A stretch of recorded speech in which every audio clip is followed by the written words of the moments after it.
Hello friends, welcome to our channel AR resolution. आज की video में हम सीमेन एनालाइज टेस्ट के बारे में जानेंगे। सीमेन एनालाइज टेस्ट शुक्राणु का टेस्ट होता है जो कि इनफर्टिलिटी के केस में कराया जाता है। तो इस वीडियो में हम सीमेन एनालाइज टेस्ट में ओनली फिजिकल एग्जामिनेशन टेस्ट के पैरामीटर्स जो होते हैं वह जानेंगे, उनके कम या ज़्यादा होने के क्या कारण होते हैं और यह अगर इनके अधिक होने के की क्या वजह होती है, वो सब हम इस वीडियो में जानेंगे। सबसे पहले हम यह जान लेते हैं सीमेन एनालाइज टेस्ट क्यों कराया जाता है। तो semen analyse test infertility, hypogonadism, follow up after वेस्क्टोमी।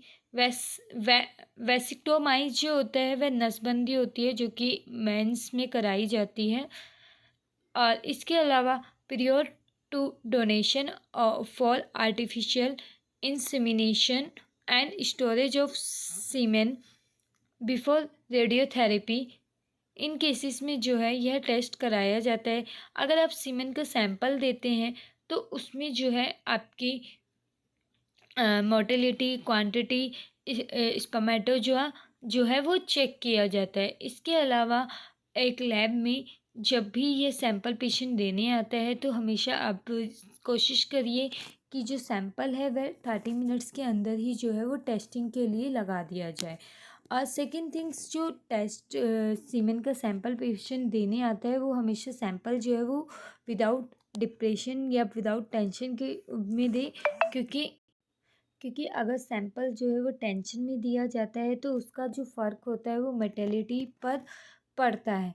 तो अगर मान लीजिए अगर सैंपल जो है वो पेशेंट जो है वो लैब में देने में अनकंफर्टेबल है तो सैंपल जो है पेशेंट घर से भी ला सकता है, बट वह इस चीज़ का ध्यान रखे कि सैंपल जो है वो उसको 10 मिनट के अंदर ही जो है वो लैब में देना होता है। 37 सेल्सियस के से कम के टेम्परेचर पे जो है वो सैंपल को ना रखे।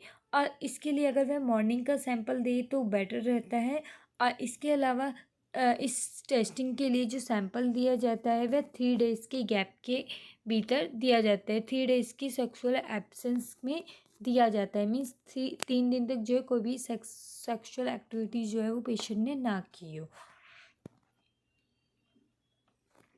इसके अलावा जो कॉन्डम होता है उसका सैंपल उसमें सीमेन कलेक्ट करके पेशेंट दे दे तो वैसे भी नहीं है, कॉन्डम का जो सीमेन का सैंपल होता है वो भी नहीं देना होता है। और इसके अलावा जो आप सैंपल देते हैं वह आपका जो है किसी भी रबड़ का ढक्कन वगैरह है तो उस कंटेनर में नहीं देना होता है। अब बात करें फिज़िकल एग्ज़ामिनेशन में तो इसमें जो है सबसे पहले आपका सैंपल जो है वो कलेक्ट किया जाता है ग्रेडुनेटेड स्मॉल सिलेंडर में। और उसके बाद जो है इसमें volume, colour, consistency, liquefaction, time and pH जो है वो चेक किया जाता है। तो सबसे पहले क्या होता है, जो सीमेन का सैंपल होता है वो जेल फॉर्म में होता है तो उसको जो है लिक्विफाई किया जाता है 5 to 20 मिनट्स रख के उसको लिक्विफिकेशन में कन्वर्ट किया जाता है, जेल को कन्वर्ट किया जाता है। तो इफ़ इन केस अगर किसी पेशेंट का जो सीमेन है वो जेल फॉर्म में ही है, 5 to 10 मिनट्स बाद 20 मिनट्स रखने के बाद भी चेंज नहीं होता है तो उसमें आप 5 to 10 ड्रॉप्स जो है 0.5 to 10 drops of 0.2% alpha amylase जो है वो मिला सकते हैं, बट ये आपको रिपोर्ट्स में जो है दिया जाता है। और इसमें जो है इवन यह भी मेंशन किया जाता है रिपोर्ट में, एब्सेंस ऑफ लिक्विफिकेशन और विस्कोसिटी भी जो है वह चेक की जाती है कि सीमेन में एब्सेंस है या प्रेजेंट है। इसके अलावा जो है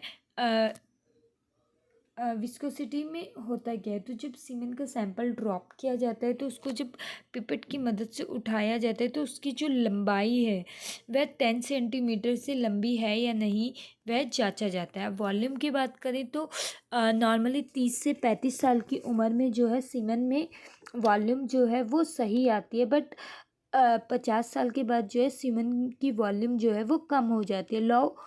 लो वॉल्यूम के क्या क्या कारण हो सकते हैं, तो alcohol, depression, nerve damage, age, prostate condition, sexual factor, even medication means अगर पेशेंट जो है एंटी डिप्रेशन या एंटी सेक्ट्रोसिड मेडिसिन ले रहा है तो उस कंडीशन में जो है पेशेंट की सीमेन की वॉल्यूम जो है वो कम देखने को मिल सकती है।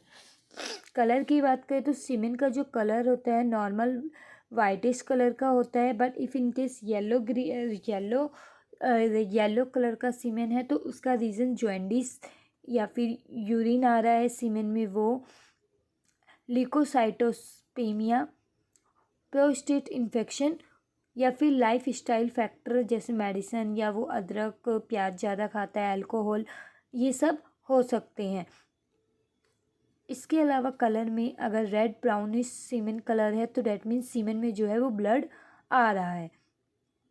कंसिस्टेंसी, अगर हम कंसिस्टेंसी की बात करें तो नॉर्मली वाटरी सीमेन जो है नॉर्मली कंसिस्टेंसी जो है वो क्लियर दी जाती है। इफ़ इन केस वाटरी सीमेन है तो उसके रीज़न हो सकते हैं low sperm count, frequently ejaculation, zinc deficiency. इसके अलावा अगर थिक सीमेन है तो उसके कारण हो सकते हैं dehydration, hormonal imbalance, as, diet, level of physical activity, hypofunction of prostate. अब पीएच की बात करें तो नॉर्मली सीमेन का जो नॉर्मल वैल्यू होती है पीएच की वो 7.2 से 7.8% तक होती है। हाई पीएच के कारण हो सकते हैं बैक्टीरियल इन्फेक्शन, हाइपोस्पेमिया, ऑब्स्ट्रक्टिव एजोस्पेमिया, और लो पीएच के कारण हो सकते हैं seminal vesicle R block, liquefaction.